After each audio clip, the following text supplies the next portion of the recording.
I work as a butcher and crew in a Korean restaurant to save money and support my application in the Philippine Army. However, my salary is not enough to sustain my needs. Hence, I work as a watchman in a construction site in GCP at San Manuel, Pangasinan. It was never easy, but those experiences have molded us to be the best leaders of the Philippine Army. Congratulations sa ating lahat sa ating pagtatapos bilang officer candidates. Ako ay taos-pusong nagpapasalamat sa ilang buwang pagsasama natin sa hirap, saya, kalokohan, kamaruan, at kamalasan.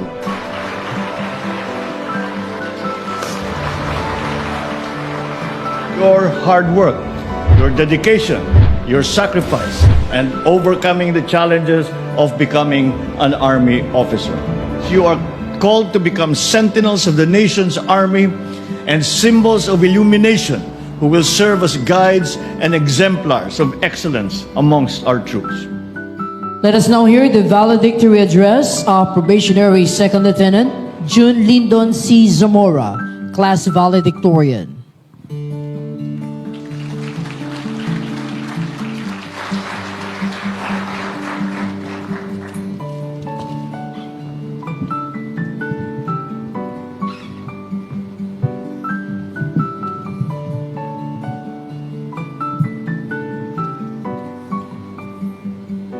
To our Commander-in-Chief, Armed Forces of the Philippines, His Excellency, President Ferdinand R. Marcos Jr., sir. And to all distinguished guests, officers, NCOs, families, friends, loved ones, and especially to my classmates, the OCC Class 58 Gigmat, na imbagnal daw kada kayo amin. First and foremost, I would like to thank to our Creator, the Almighty God, for keeping us all safe and blessed for today's activity. It is my great honor to speak in front of you in this special event. Bago ko simulan ang aking talumpati, ako'y may kaunting pakiusap lamang sa aking mga classmate na lumingon kayo sa inyong likuran at bigkasin ang katagang salamat.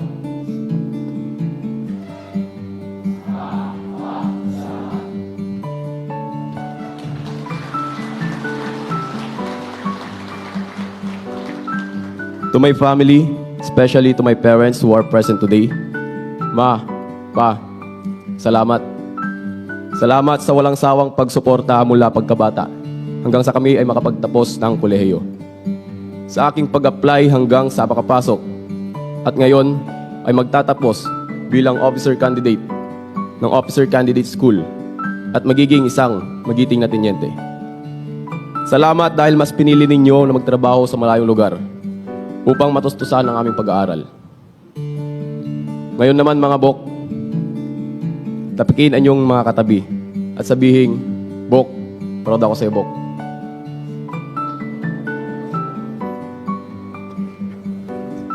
Given the privilege to speak before you, let me share my story. I graduated Bachelor of Science in Criminology at Urdaneta City University on June 2019. I am also a graduate of the Reserve Officer Training Course at Pangasinan State University, Urdaneta Unit.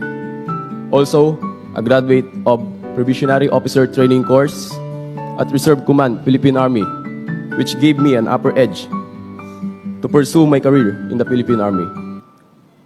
I passed the Criminologist Licensure Examination on 08 January 2020. While waiting for the result, I worked as a butcher and crew in a Korean restaurant to save money and support my application in the Philippine Army. However, my salary is not enough to sustain my needs. Hence, I work as a watchman in a construction site in NGCP at San Manuel, Pangasinan. During those days, my parents advised me to apply the Philippine National Police. But unfortunately, I was not admitted. However, I do believe that everything happens for a reason. I believe that God has a better plan for me. So it became my motivation that better things will soon be coming. Sabi nga nila, if one door closes, another door will open. On June 2021, the Army started accepting application. for probationary officer training course. So I immediately prepared the requirements of myself.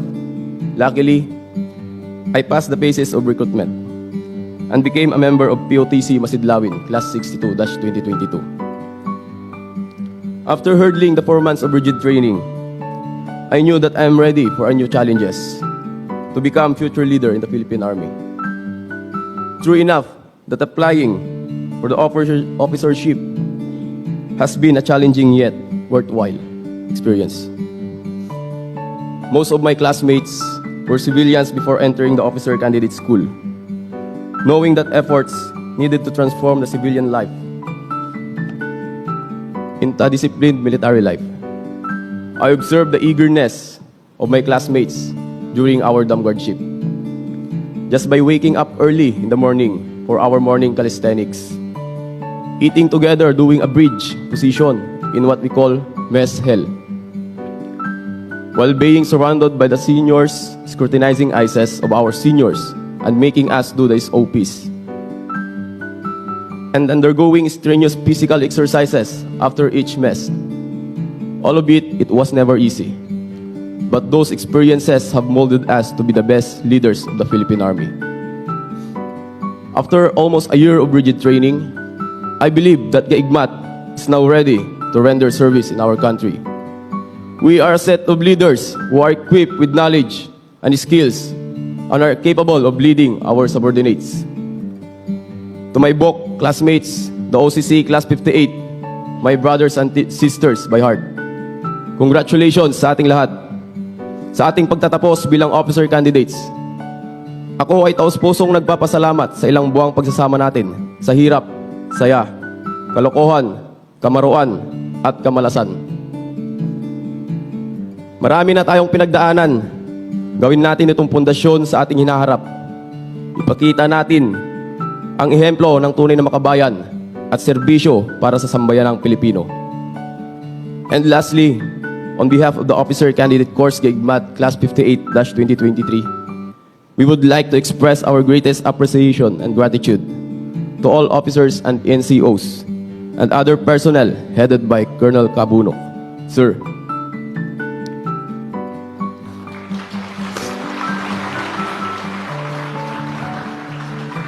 we would not be able to come this far without your guidance and support to our Commander-in-Chief, His Excellency, President Ferdinand R. Marcos Jr. Sir.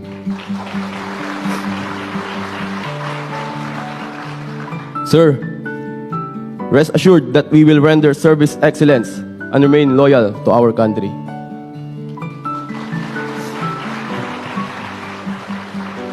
Again, to everyone present today, agyamanak kinembag nga aldaw kanya tayo amin.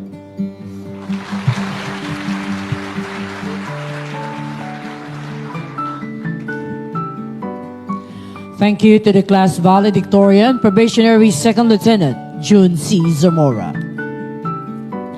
May we now call on Secretary Gilberto C. Chodoro Jr., Secretary, Department of National Defense, for the introduction of our guest of honor and speaker.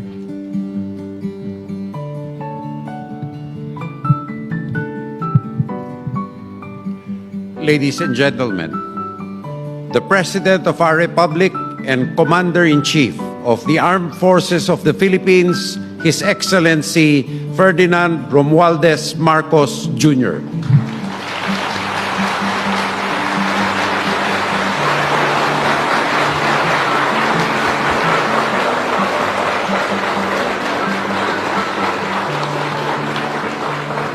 Thank you very much to our DND Secretary Gilbert Chodoro Jr. Please take your seat. The Special Assistant to the President, Secretary Anton Lagdomeo, the Armed Forces of the Philippines Chief of Staff, General Andy Centino, Philippine Army Commanding General, Lieutenant General Romeo Browner Jr., the Philippine Army Officer Candidate Course Graduating Class 58-2023, and of course, just as important, their proud parents who have joined us here this afternoon. my fellow workers in government, distinguished guests, ladies and gentlemen, good afternoon. I am one with the entire Filipino people as I congratulate the graduates of the Philippine Army Officer Candidate Course Gaigmat Class 58-2023. This occasion signifies the culmination of your hard work, your dedication, your sacrifice, and overcoming the challenges of becoming an Army officer. While this graduation ceremony marks the end of this chapter in your training, your journey does not end here. An even bigger challenge awaits you as you start to assume leadership roles in our Army. This is aptly captured in your class name, Gaigmat, a word that means being watchful of everything at all times, which underscores the vigilance required given our complex and evolving security environment. Indeed, as members of the Gaigmat class, you are called to become sentinels of the nation's army and symbols of illumination who will serve as guides and exemplars of excellence amongst our troops. As you step into the ranks of commissioned officers of the Philippine Army, remember, leadership does not emanate from titles or positions alone.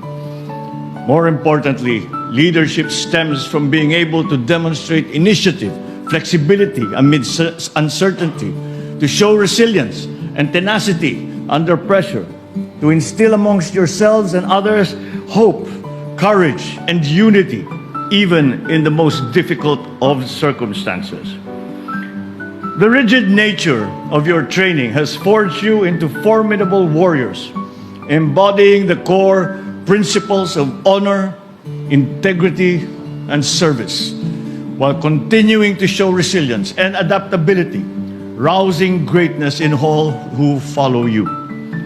As you ascend to the ranks of second lieutenants of the Philippine Army, hold firm to the ideals that have led you to this pivotal moment.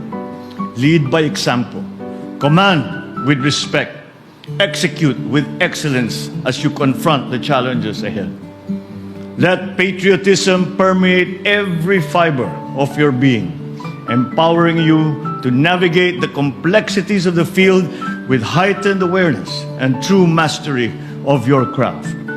Be assured, the government's dedication to your advancement and welfare goes beyond providing modern equipment alone. We continue to prioritize retooling and retraining to arm you with intellectual fortitude, with tactical prowess, and strategic acumen to thrive on the modern battlefield. I invite you to join me and this administration in building a better, safer, and more secure nation for all Filipinos in the years to come. Congratulations once again to all the graduates on this exceptional achievement that we commemorate today. Manalig tayo at patuloy na mangarap, Gaigmat. Maraming salamat at mabuhay kayong lahat.